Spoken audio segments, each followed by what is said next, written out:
यह कहानी चक नोलान नाम के आदमी के जिंदगी की सच्ची कहानी है, जो 4 साल तक एक आइलैंड पर फंस गए और वहां वह 4 साल तक रहे। तो चलिए जानते हैं कि कैसे वो उस आइलैंड पर फंसे और कैसे 4 साल तक जिंदा रहे और अंत में वह कैसे उस आइलैंड से बाहर निकल पाए। यह कहानी फेडेक्स कोरियर कंपनी के एक एम्प्लॉय चक नोलान की है, जो अपने काम में बहुत ही सीरियस होते हैं। हर एक कोरियर टाइम पर पहुंचे, इसलिए वह हर एक ब्रांच में पहुंचते हैं और वहाँ के एम्प्लॉयज को मोटिवेट करते हैं और उन्हें टाइम की वैल्यू बताते हैं। चक कैली नाम की लड़की से प्यार भी करते हैं और ये दोनों काफी टाइम से रिलेशनशिप में भी होते हैं। दोनों शादी भी करना चाहते हैं। इन चक अपने काम में काफी बिजी रहते हैं, इसीलिए इन लोगों की शादी अभी तक नहीं हुई है। अब क्रिसमस आने वाला होता है, लेकिन चक को ऑफिस के काम से मलेशिया जाना होता है, इसलिए वह कैली से कहता है कि मैं न्यू ईयर तक वापस आ जाऊंगा। इसलिए वह कैली को एक क्रिसमस गिफ्ट भी देकर जाता है और कैली भी उसे एक गिफ्ट देती है, जो कि एक घड़ी होती है और उसमें कैली की फोटो भी होती है।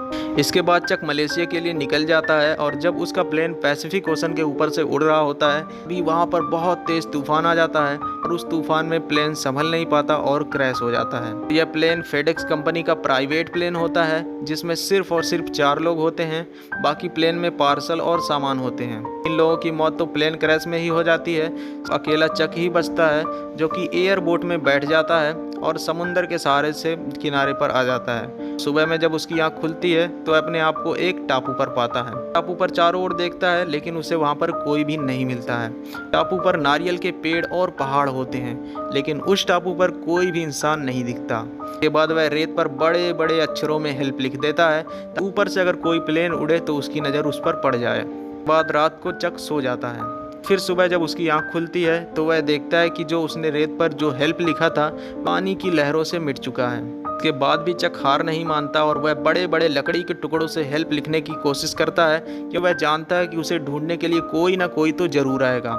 चक के साथ कुछ फेडेक्स कंपनी के डब्बे भी बहकर आ चुके होते हैं, लेकिन उसमें खाने के लिए कोई भी सामान नहीं होता है। चक को कभी कभी इस आइलैंड पर एक आहट भी सुनाई देती है, लेकिन जब वह चारों ओर देखता है तो वहाँ पर कोई भी नहीं होता है। अभी उसके सामने एक नारियल गिरता है और वह समझ जाता है कि यह आवाज़ नारियल के गिरने की ही होती है। अब चक को पानी की ज़रूरत होती है, क्योंकि वह समंदर का पानी नहीं पी सकता।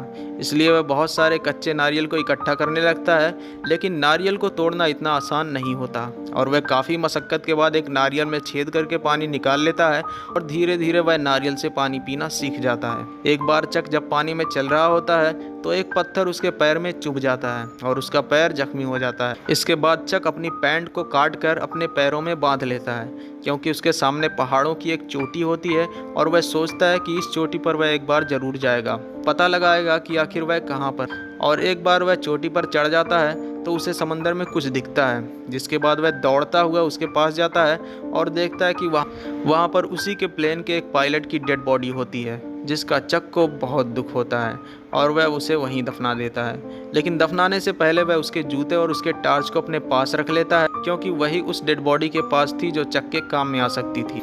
क्योंकि चक को टापू पर रह रहे हुए काफ़ी दिन हो गए थे, इसलिए वह धीरे धीरे वहाँ पर रहना सीख गया होता है। रात को पत्तों पर जो ओस गिरती है, वह उसे अपने पीने के पानी के रूप में नारियल में रख लेता है। साथ में अपनी भूख मिटाने के लिए वह वहाँ पर मछली मारना भी सीख रहा होता है। इसके बाद एक रात को समंदर में चक को एक शिप दिखाई देता है, जिसको देखने के बाद चक काफ़ी खुश हो जाता है और ज़ोर ज़ोर से चिल्लाने लगता है, लेकिन इतनी दूर तक उसकी आवाज़ नहीं पहुंच पा रही होती है। वह टॉर्च की रोशनी के सहारे इशारा करने की कोशिश करता है, लेकिन उसकी रोशनी भी वहां तक नहीं पहुंच पा रही होती है। अब चक अगली सुबह सोचता है कि जिस एयरबोट से वह यहाँ पर आया है, उसी एयरबोट से वह यहाँ से निकल सकता है। जब वह एयरबोट के सहारे से यहाँ से निकलने की कोशिश करता है तो समंदर की बड़ी बड़ी लहरें उसे वापस ढकेल देती हैं। उसी दौरान उसके पैर में चोट भी लग जाती है और बहुत खून निकलने लगता है और चक वापस उसी बीच पर आ जाता है। उसके बाद एक रात में बहुत तेज बारिश होने लगती है, इसीलिए चक एक गुफा में चला जाता है और वहाँ पर टॉर्च जलाकर सो जाता है। और सुबह में जब उसकी आंख खुलती है तो वह देखता है कि उसकी टॉर्च की बैटरी खत्म हो चुकी होती है और अब चक के पास रोशनी के लिए कुछ भी नहीं होता है और उसे यह भी नहीं पता होता कि आखिर आग कैसे जलाते हैं। उसके बाद वह उन बॉक्सेस के पास जाता है जो तैर कर इस किनारे पर आए होते हैं। वह एक एक करके इन बॉक्सेस को खोलता है, लेकिन उसमें काम की कुछ ही चीज़ें होती हैं। उसे जूते मिलते हैं जो कि स्केटिंग के होते हैं, जिसके नीचे ब्लेड लगे होते हैं।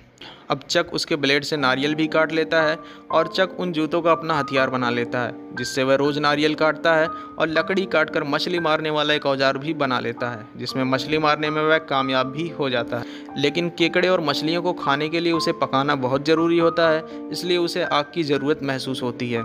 एक दिन वह नारियल छील रहा होता है, तभी उसके दिमाग में एक आइडिया आता है कि वह एक लकड़ी को दूसरी लकड़ी पर घिसकर आग जला सकता है।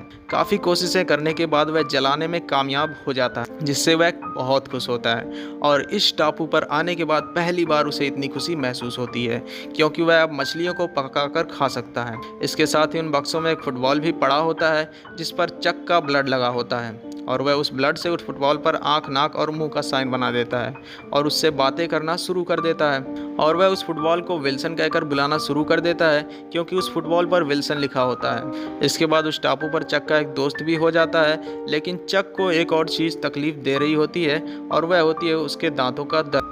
दांतों का दर्द उसे पहले से होता है, लेकिन वह डॉक्टर के पास जाने से कतराता था। बहुत ही ज़्यादा दर्द के कारण वह अपने दांत को तोड़ देता है और वहीं बेहोश हो जाता है। अब धीरे धीरे समय बीतता है और चक को यहाँ पर आए हुए 4 साल बीत चुके होते हैं और इन 4 सालों में चक एकदम बदल चुका होता है। एकदम दुबला पतला हो चुका है और उसकी दाढ़ी बहुत लंबी हो गई होती है और उसके बाल भी बड़े बड़े हो गए होते हैं। और चक अब इस टापू पर जीना सीख चुका होता है और वह इस टापू के वातावरण से बिल्कुल घुल मिल चुका है। एक दिन चक मछली खा रहा होता है, तभी उसे एक आवाज़ सुनाई देती है और जब वह देखता है तो वहाँ पर उसे स्टील की एक सीट नज़र आती है, जिसे देखकर उसे एक आइडिया आता है कि मैं इसकी मदद से इस टापू से निकल सकता हूँ, क्योंकि समुंदर की लहर उसे इस टापू से निकलने से रोक रही थी। इसलिए 4 साल से वह यहाँ पर पड़ा रहा। इसके बाद वह नारियल के पेड़ काटता है और उसे किनारे पर ले जाता है और उसकी लकड़ी से एक नाव बनाता है। इसके बाद चक अपने दोस्त विल्सन को उसमें रख लेता है और वहाँ से निकल जाता है। समंदर में जाने के बाद उसे बड़ी बड़ी लहरों का सामना करना पड़ता है, लेकिन चक इन लहरों को बड़ी मुश्किल से पार कर लेता है और ऐसा करने पर वह बहुत खुश होता है। लेकिन अभी भी उसे चारों तरफ समुंदर ही समुंदर दिखाई देते हैं और उसे कुछ पता नहीं होता कि आखिर ज़मीन कब मिलेगी। लेकिन उसे एक उम्मीद होती है कि शायद से वह घर पहुँच जाए, पर यह सब इतना आसान नहीं होता, क्योंकि समुंदर में उसे बारिश और तूफानों का काफ़ी सामना करना पड़ता है। वह खाने के लिए मछली पकड़ लेता है और पीने के लिए बारिश का पानी जल में भर लेता है ताकि वह बाद में पी सके। लेकिन एक दिन उसके साथ ऐसी घटना होती है जिससे वह पूरी तरीके से टूट जाता है। चक का दोस्त विल्सन, जो कि एक फुटबॉल है, वह पानी में गिर जाता है और जब चक को पता चलता है विल्सन उससे काफ़ी दूर जा चुका होता है, लेकिन फिर भी चक पानी में कूद जाता है और उसे लाने की कोशिश करता है, मगर वह उसे पकड़ नहीं पाता। इसके बाद चक वापस अपने नाव में आ जाता है और बहुत रोता है, क्योंकि विल्सन ही था जिससे वह 4 सालों से बात कर रहा था। इसके बाद वह अपना सफ़र जारी रखता है और कुछ दिनों के सफ़र के बाद वह काफ़ी थक चुका होता है और वो एकदम टूट जाता है। तभी एक बड़ा सा शिप उसके सामने से गुजरता है और वह लोग इसे देख लेते हैं और उसे बचा लेते हैं और चक वापस अपने घर लौट जाता है। लेकिन उसके आने तक वहाँ सब कुछ बदल चुका होता है, क्योंकि उसके दोस्त और उसकी फैमिली वालों ने यह समझा था कि चक मर चुका है और उसकी गर्लफ्रेंड कैली, जो उससे बहुत प्यार करती थी, उसकी शादी हो चुकी है और उसकी एक बच्ची भी है। चक कैली से मिलने के लिए जाता है और कैली उसे देखकर बहुत खुश हो जाती है और उसे गले से लगा लेती है। कैली का अपना एक परिवार होता है, इसलिए वह चक के साथ नहीं जा सकती। चक को कैली ने जाते समय जो घड़ी दी थी, चक वह घड़ी उसे वापस कर देता है और चक कैली की फोटो अपने पास रख लेता है और जाने से पहले कैली उसे एक किस करती है, क्योंकि आज अभी कैली भी उससे बहुत प्यार करती है, लेकिन कैली अपना परिवार छोड़कर नहीं जा सकती। चक भी नहीं चाहता कि कैली अपना परिवार छोड़कर उसके साथ आए। कैली के पास चक की एक गाड़ी होती है जो उसे वापस कर देती है और चक उसमें बैठकर वहां से निकलने लगता है। कैली वहीं पर खड़ी होती है और उसे देख रही होती है और उसे चक के जाने का बहुत दुख होता है और उसे लगता है कि कुछ तो छूट रहा है। वह चक नाम पुकारते हुए गाड़ी के पीछे भागने लगती है और चक भी गाड़ी पीछे करने लगता है और दोनों दौड़कर एक दूसरे को गले से लगा लेते हैं। ये कि मुझे पता था कि तुम जिंदा हो और एक दिन तुम वापस जरूर आओगे, लेकिन सब लोगों ने कहा कि तुम्हें सोचना बंद करना पड़ेगा, लेकिन आज भी मैं तुमसे बहुत प्यार करती हूँ और तुम ही मेरा पहला प्यार हो। चक भी बोलता है कि मैं भी तुमसे बहुत प्यार करता हूँ। इसके बाद वो दोनों किस करने लग जाते हैं और चक उसे अपनी गाड़ी में बिठाता है और वह दोनों कुछ देर तक सोचने लगते हैं। चक कहता है कि कैली तुम वापस अपने घर जाओ और फिर वह उसे उसके घर छोड़ देता है। इसके बाद दिखाया जाता है कि चक अपने दोस्त के साथ बैठा होता है। वह उससे कहता है कि शायद मैं उस आइलैंड पर मर जाता अगर मुझे कैली के पास वापस आना था, इसलिए मैं जिंदा रहा, लेकिन आज जब मैं वापस आ गया हूँ तो मैंने कैली को खो दिया है। और यह सब बोलते हुए चक बहुत इमोशनल हो जाता है। इसके बाद दिखाया जाता है कि चक के पास आज भी एक पार्सल है जो उसने उस आइलैंड से बचाकर लाया था। आइलैंड पर उसके पास ये लास्ट पैकेज बचा होता है जिसे उसने खोला नहीं था, और वह यह सोचता है कि जब वह घर वापस जाएगा तो इस पैकेज को ज़रूर से डिलीवर करेगा। और वह इस पैकेज को डिलीवर करने के लिए जाता है तो देखता है वहाँ पर कोई भी नहीं है। यह उस पैकेज पर एक नोट लिख देता है कि this package saved my life, और इस पैकेज को वहीं दरवाजे पर रखकर चला जाता है। इसके बाद चक एक चौराहे पर खड़ा होता है और सोच रहा होता है कि वह जाए कहाँ। जब वह मैप देख रहा होता है तभी वहाँ पर एक लड़की आती है और वह उसे चारों रोड का रास्ता बताती है कि कौन सा रोड कहाँ गया है। इसके बाद वह लड़की वहाँ से चली जाती है, और जब चक उसकी गाड़ी पर देखता है तो वहाँ पर वही विंग्स बने होते हैं जो उस पैकेट पर बने थे, और वह उधर ही जा रही होती है जहाँ पर पैकेट डिलीवर करके आया था। चक गाड़ी को देखकर स्माइल करता है, और मूवी की शुरुआत में भी यही घर दिखाया जाता है जिस पर डिक और बेटीना लिखा था। मगर चक जब पैकेज डिलीवर करने के लिए गया होता है तो सिर्फ उस पर बेटीना लिखा होता है, और चक समझ जाता है कि इस लड़की ने भी अपना पार्टनर खो दिया है और यह दोनों ही अब अकेले हैं। इसके बाद चक चारों रास्तों को देखता है और वह फिर उस तरफ देखता है जिस पर बेटीना गई हुई है, और उसकी आंखों में एक उम्मीद होती है, उसके चेहरे पर एक स्माइल होती है, और इसी के साथ मूवी खत्म हो जाती है। ऐसे ही अन्य इंटरेस्टिंग स्टोरीज के लिए चैनल को सब्सक्राइब करें, वीडियो को लाइक करना मत भूलें।